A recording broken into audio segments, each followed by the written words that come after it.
This looks like you now have to admit that I am a U.S. veteran, and maybe get over whatever personal problems you have with me and have the decency to thank me for my service. Thank me for my service. Thank me for my service. I got a better idea. How about I thank you for your cervix? Because I'm about to rope off some brain cells inside you.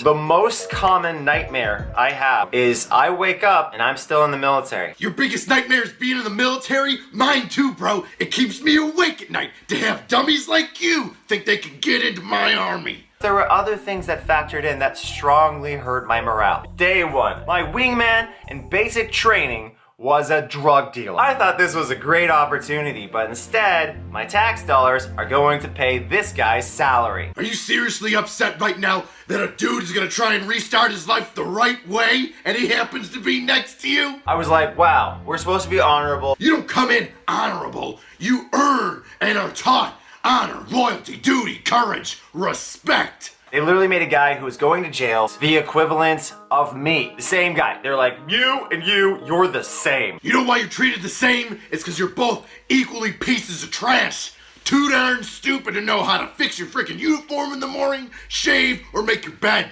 Simple things like that make you go crazy. Make you go insane in the membrane because you're too darn stupid to know how to tie your boots and change them out every other day. Oh, and what makes you such hot shit? The fact that you led drama club for 2 years at your local high school? I played the male lead in Jesus and Jesus Christ Superstar. Maybe instead of judging Daniel Day drug dealer, your wingman, you could pick up a little bit of street smarts from him. I bet you that guy could scam you out of your own shoes. Big ups to my dope boy airman out there, hustling to make a living.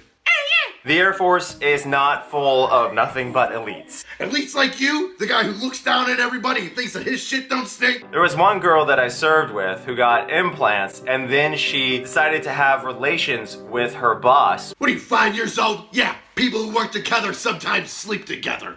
Oh, and you're upset that she got fake knockers? Sounds like somebody's a little jealous. Not getting any fake booby action in the barracks, huh? And by the way, your tax dollars paid for her implants, just want to let you know. Hell yeah, they did! America! I wish they put that shit on recruiting posters. Go Army! We'll buy your titties for you. Recruiters wouldn't have half the hard time they have now. Wives and girlfriends would be lining up their boyfriends to join just so they could get some of that TRICARE. There was additionally the incident where I was in survival, evasion, resistance, escape training. But once it came to the point of us being required to kill a rabbit, skin it, and then eat the contents of its stomach, I said no. I knew it! I got a quitter on my hands. You failed out of SEER school because you couldn't kill a bunny rabbit during a survival course? Did you not Google what SEER was? How do you think you survived, dude? A boy with a bunny rabbit. It's called the food chain, loser. That's why you're down here eating pebbles and grubs, and I'm up here eating your mom's box. But one of his fellow airmen didn't kill the rabbit before skinning it properly, so it woke up and it ran around the woods screeching.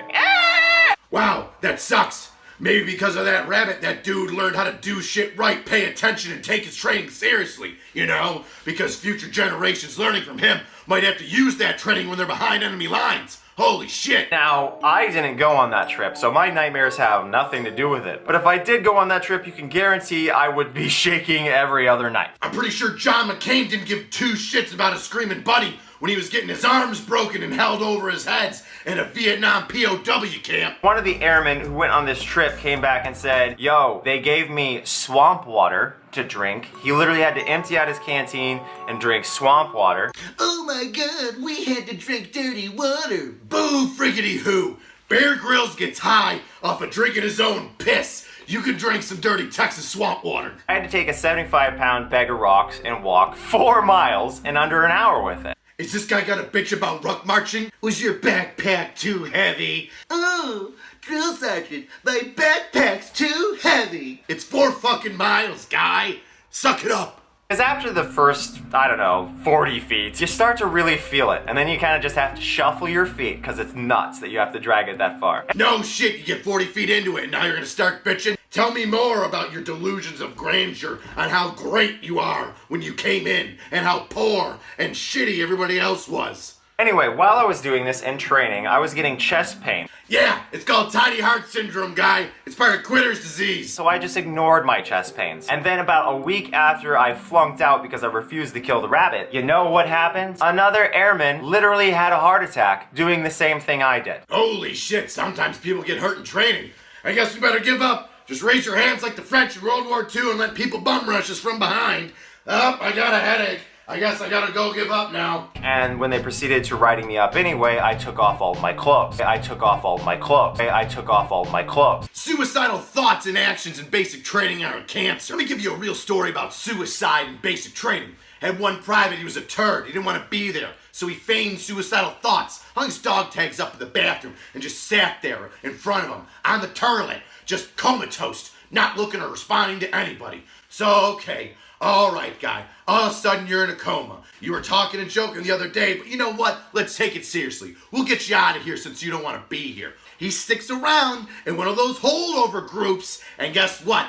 All the people that want to quit or are second guessing their decisions get that cancer shoved into them. And all of a sudden I got half a dozen dopes sitting down with dog tags over their head. I bet my military career that drug dealing dope boy that you didn't like so much was crushing training while you're sitting there moping around. And I just assumed that there's no way that the cadre would set me up with an exercise that would end my life, so I just ignored my chest pains. The more and more I listen to this guy, his video isn't so much about, oh, I don't like the army. It's more about him trying to convince other people, the lie that he's trying to convince himself, that he was a good guy, and that the military's bad, and that he would have made it, but all these bad things happened to him. Oh, perseverance. If only it was a good trait. You are literally on probation the moment you enter the military. You're obviously on probation because it's like you just got out of jail and there's things that you'll go to jail for that normal people won't go to jail for. Yeah, except you don't volunteer for probation. You voluntarily sign on the dotted line to Uncle Sam when you sign up to join the military, and guess what? There's some rules you gotta follow. Like, don't do drugs, don't give up, don't say, hey, you know what, I think I've had enough. I'm gonna go strip my fucking clothes off and run around and not listen to people because I feel like I'm better than everyone. Like there was this guy who threatened to punch me in the face. It was my immediate supervisor. And why did he threaten to punch me in the face? Because he literally didn't like me. I don't like you. I bet your wingman didn't like you. And I bet everybody in your class didn't like you either. And it's not for some weird philosophical difference or mental breakdown. It's because you think you're better than everybody else. It's because you talk down to others. It's because you feign these big grandiose burdens that are holding you back when it's just yourself. It's because you're a quitter.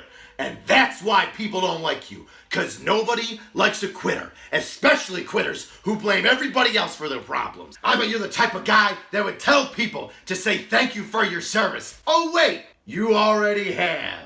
Thank me for my service. Thank me for my service. Thank me for my service.